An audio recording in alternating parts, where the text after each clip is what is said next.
podemos percibir cuando estamos actuando de forma inconsciente e inconsciente? Consciente e inconsciente. Consciente es, si yo te digo, piensa en un carro rojo, ahorita estás visualizando un carro rojo. Okay. Ese es el consciente. Es bruja. ¿No? Se aparece. Sí, y generalmente nosotros pensamos en imágenes. O sea, no es como que dices, carro rojo y lo ves así con letras, lo ves en una imagen. Okay. O sea, el consciente es así. O yo conscientemente quiero mover el vaso, ese es el consciente. Y el inconsciente es lo reactivo. Lo reactivo es como cuando dices, ay, a mí esto me chocaba de mi mamá. Y ahora que estoy adulta, cuando me enojo o algo así, haz de cuenta que habló mi mamá, ¿no? Lo que yo siempre dije que no iba a decir. Es una reacción automática. ¿Por qué? Porque está grabada. Oye, ¿qué tipo de información guarda el inconsciente? ¿De toda o es selectiva en la información? Prioriza la información que te va a ayudar a sobrevivir. O sea, esa es la clave. ¿A qué me refiero con esto? Imagina, o sea, antes decían que los seres humanos cuando nacíamos éramos una hoja en blanco. Ya se han ido dando cuenta que no nacemos con una hoja en blanco. Antes decían, es que es su carácter y así nació, ¿no? Y qué curioso que aunque sean hermanos y vengan de la misma familia, cada quien tenga como diferente carácter. No, o sea, es igual que la fisionomía, o sea, así como a uno le toca parecerse más al papá y otro más a la mamá físicamente, ¿sí? También la memoria emocional o esa información que se va pasando se reparte entre los integrantes de la familia. ¿Por qué? Porque tiene que haber un equilibrio para que todos tengan las mismas posibilidades de sobrevivir. ¿Sí? Sí. Entonces, ¿cuál era la pregunta? Entonces, ¿me puede repetir la pregunta?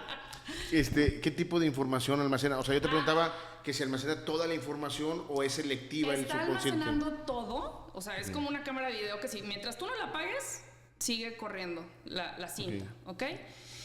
Y obviamente, o sea, nosotros lo dividimos en 4 áreas para poder ver un síntoma o un motivo de consulta, que eso es lo principal, porque hay N,000 programas. Es como si yo te dijera, ¿cuántos programas tiene la computadora? Hay N,000. Pero el chiste es, ¿qué necesitas tú para poder saber en qué programa lo vas a hacer? ¿Me explico? Entonces, o sea, está grabando todo, almacena todo, pero le da prioridad a lo que está ligado a una situación con un impacto emocional o que tiene una emoción muy fuerte. ¿Por qué? Porque esa emoción hace que se fije el programa porque lo percibe como un peligro. Un ejemplo. Imagínate que yo me subo a mi camioneta, voy manejando y toco madera, ¿no? Entonces, eso es una situación o es un evento que tiene mucho impacto emocional y que hay un riesgo de muerte. ¿Estás de acuerdo conmigo? Se pone en alerta entonces cuando hay una situación de riesgo de muerte, lo que hace la mente automáticamente es agudizar todos los sentidos y es como si tomara una fotografía. Agudiza el sentido del oído, del olfato, la vista, el gusto, la cantidad de temperatura, todo. Y toma como una fotografía a nivel sensorial. ¿Ok? Entre más datos similares haya, mi cuerpo me va a aventar una alarma. Por ejemplo, esa es la sintomatología de una crisis de ansiedad. La persona empieza, hay un cambio en la respiración. Que te falta el aire. A veces son las manos, el cambio de temperatura. ¿Que te da escalofrío? Escalofrío, o sudas. Y la persona se siente en peligro, aunque su mente consciente dice, pero yo no estoy en ningún peligro. Pero el cuerpo ya activó todas las alarmas. ¿Por qué? Porque hay muchos datos similares a una situación en la que esa persona estuvo en peligro. ¿Sí? Okay. O como que trae información del subconsciente. De la grabadora. De la grabadora. Ahora, donde se pone más interesante el asunto es que a veces esa situación puede que esa grabadora que yo te digo que no estaba en blanco, la vivió algún ancestro, por ejemplo. Entonces ahí es donde te digo que no propiamente que lo haya vivido la persona, sino que eso es algo que en su inconsciente esto es igual a peligro.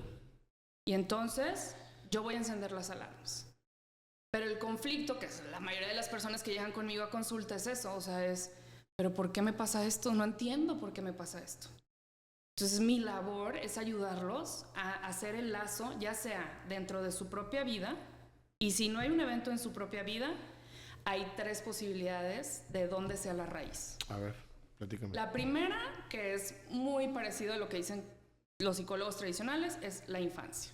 En los primeros 7 años de vida, el cerebro del niño Es como si estamos hablando del iCloud, está descargando toda la información que le va a ayudar a sobrevivir.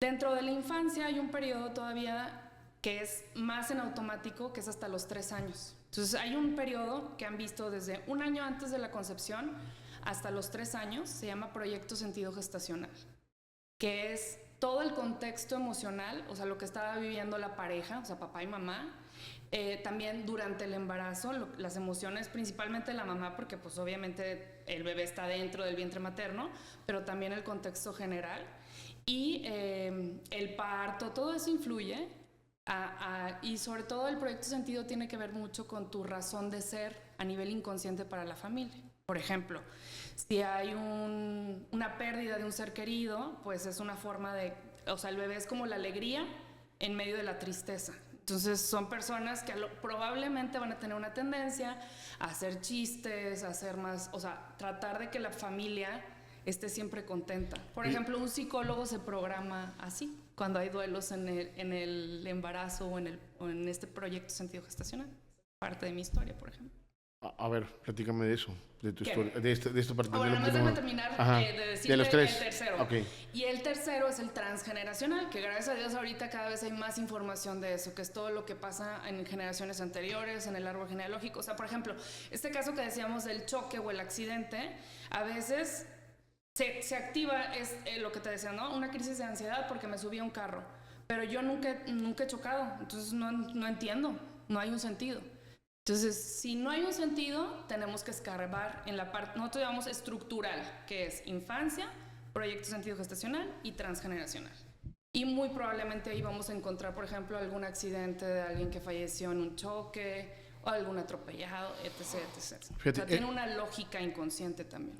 A ver, Cris, yo he estado escuchando todo este tema el tema transgeneracional, que el ADN.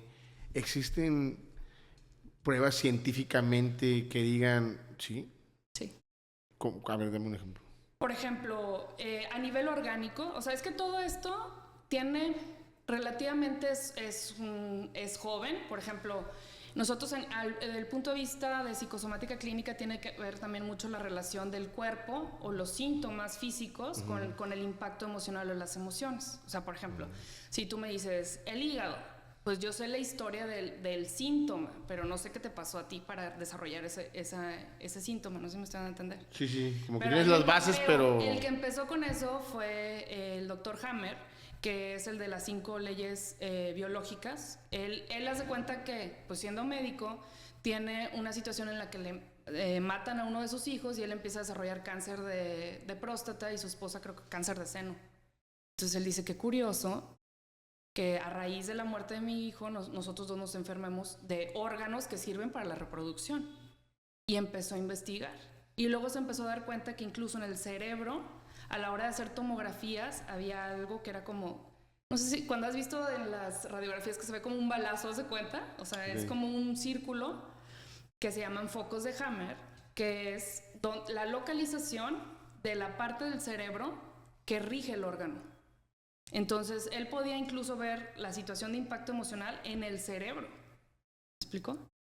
Y así empezaron a sacar la relación con el órgano del cuerpo que estaba dañado a nivel emocional. Okay. Y luego empezaron a ver que las personas que llegaban con un síntoma tenían historias similares o historias familiares similares. Y ese fue el inicio de toda como esta nueva era de psicoterapia o incluso de esa como comunión entre la parte médica, que la médica a veces nada más resolvía los síntomas actuales, pero no se iba a veces a escarbar las causas de por qué aparecía el síntoma. O sea, la causa raíz del problema. Sí, es como cuando te dicen, oye, me duele la rodilla, es por la edad. Pues sí, pero ¿por qué no me duelen las dos si fuera por la edad? Esa es Cristina la preguntona, ¿me explico? Sí, sí. Si es por la edad, ¿por qué me duele nada más la izquierda? Y no me duele la izquierda y la derecha. ¿O por qué no le duele al abuelo que tiene más edad que yo? ¿Sí me explico? Entonces, lo que te quiero decir con esto es que, o sea, yo no soy de ideología tan purista de todo es emocional. O sea, también hay un componente físico. Si tú tienes mala alimentación, si no haces ejercicio, es más probable que vas a tener un síntoma físico. Okay. Pero todos esos factores juntos es lo que es igual a esto. ¿De qué manera podemos nosotros identificar y abordar los traumas almacenados en el inconsciente? Para mí, la clave siempre va a ser, ¿cuál es tu síntoma hoy? O sea, por ejemplo, ahorita que se está poniendo de moda, que te digo que es bueno porque se está abriendo el conocimiento del árbol genealógico y todo eso, es de que yo soy doble de la abuela. Pero no te sirve de nada saber eso. O sea, el chiste es, por ejemplo, a lo mejor yo digo, tengo un bloqueo para generar ingresos. Ese es un síntoma. Entonces vamos a ver cuál es el peligro de generar ingresos. ¿Desde cuándo te pasa? 2 posibilidades. A partir de que dejé este trabajo. Eso para mí es contemporáneo. Eso es mucho del trabajo de mi maestro, que es el doctor Salomón Selam, que él tiene más de, no sé, tiene toda la experiencia del mundo. Él es médico, psicoanalista, homeópata, es una eminencia en todo esto y él fue el que descubrió el síndrome del yaciente, que si quieres ahorita te platico. Sí. Pero para ir como encuadrando, porque hay una precisión y lo importante son los detalles. Entonces, ¿desde cuándo te pasa? ¿Desde siempre o a partir de un evento? Si es desde siempre, tengo que ir a revisar la estructura. Infancia, proyecto sentido, transgeneracional. ¿Okay? Si es a partir de un evento, es contemporáneo o coyuntural. Entonces, tengo que ver qué pasó en ese evento para que a veces es que es complejo, por eso es que yo soy muy picky o soy enemigo, o siento que los que dicen esto te duele la cabeza es que piensas mucho, ¿no? No sé si has escuchado eso, que hay mucha gente ahora que empieza a estudiar de esto y yo entiendo, te emocionas porque yo pasé por ahí al principio, te duele porque estás pensando mucho, pero a veces no es eso y a veces eso no sana a la persona. A veces tenemos que hacer una investigación más a profundidad y escarbarle.